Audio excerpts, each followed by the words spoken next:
قرآن مجید کی آیت مبارکہ ہے اور بڑی عظیم الشان۔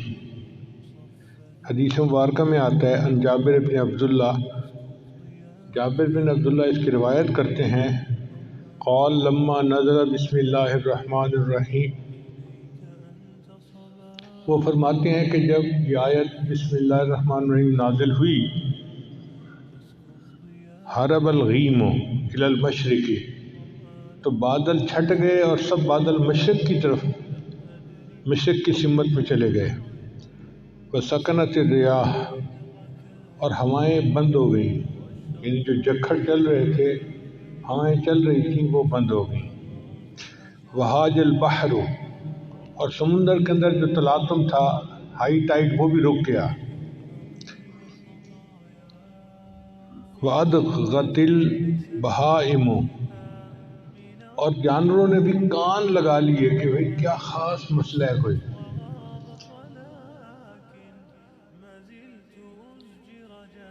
وَرُجِمَتِ الشَّيَاطِينُ مِنَ السَّمَاءِ، اور شیاطین پر آسمان سے پتھروں کی بارش ہوئی، ان کو رجم کیا گیا۔ وَحَلَفَ اللَّهُ تَعَالَى بِعِزَّتِهِ وَجَلَالِهِ، اور اللہ تعالیٰ نے اپنی عزت اور اپنی جلال کی قسم کھا کر کہا، اَلَا يُسَمَّى اسْمُهُ عَلَى شَيْءٍ إِلَّا بَارَكَ فِيهِ، کہ میرا نام نازل ہوا ہے، جو بندہ اس نام کو کسی کام پر پڑھے گا میں اس کام میں برکت عطا کر دوں گا۔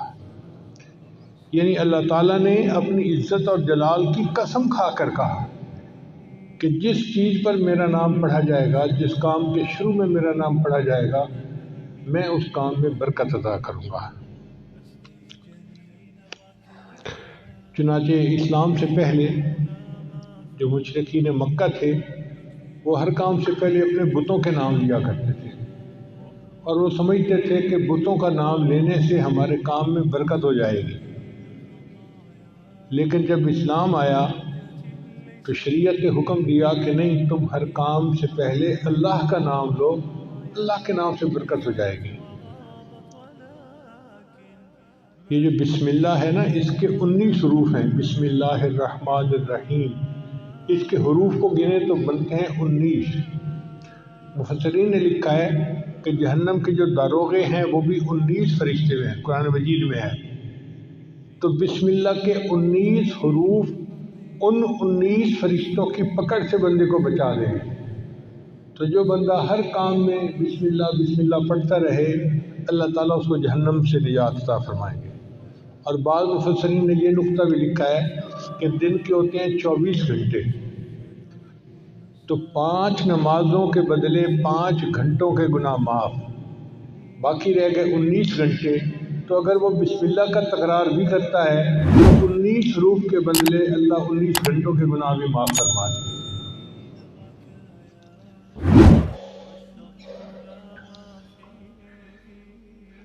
اللہ تعالیٰ نے ہر صورت سے پہلے بسم اللہ الرحمن الرحیم کو نازل فرمایا، لیکن ایک صورت ایسی ہے، اس کا نام ہے سورہ توبہ۔ اس سے پہلے اللہ نے سورہ یعنی بسم اللہ کو نازل نہیں کیا۔ آپ قرآن مجید پڑھیں تو دیکھیں گے کہ پچھلی صورت اور اس صورت کے درمیان بسم اللہ نہیں لکھی ہوتی۔ اس کی وجہ کیا ہے کہ سورہ توبہ میں مشرکین کے ساتھ قتال کا حکم ہے، کافرین کے ساتھ۔ اب اللہ کے قتال کا کوئی جوڑ نہیں بنتا اللہ کی رحمت کے ساتھ، اس لیے اللہ نے اس سے پہلے بسم اللہ نازل نہیں فرمائی، بسم اللہ الرحمن الرحیم۔ اس لیے جب جانور کو ذبح کرتے ہیں تو بسم اللہ پڑھنا ضروری ہے، مگر یہ نہیں پڑھتے بسم اللہ الرحمن الرحیم، بلکہ پڑھتے ہیں بسم اللہ اللہ اکبر۔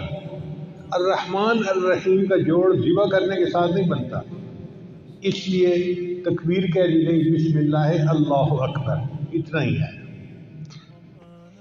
حضرت علی رضی اللہ عنہ فرمایا کرتے تھے کہ جو کچھ پہلے آسمانی کتابوں میں نازل ہوا، اللہ نے وہ سب کچھ قرآن مجید میں نازل فرما دیا، اور جو کچھ پورے قرآن مجید میں نازل ہوا وہ اللہ نے سورہ بقرہ میں نازل فرما دیا، اور جو سورہ بقرہ میں نازل ہوا اللہ نے اس کو سورہ فاتحہ میں نازل فرما دیا، اور جو کچھ اللہ نے سورہ فاتحہ میں نازل کیا اس کو اللہ نے بسم اللہ الرحمن الرحیم میں نازل فرما دیا۔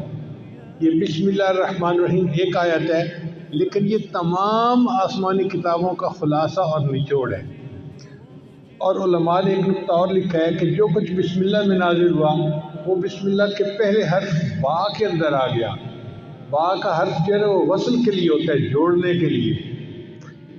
تو اس کا مطلب یہ ہے کہ پوری آسمانی کتابوں کا نچوڑ یہ ہے کہ مخلوق کو اپنے رب کے ساتھ جوڑ دیا جائے۔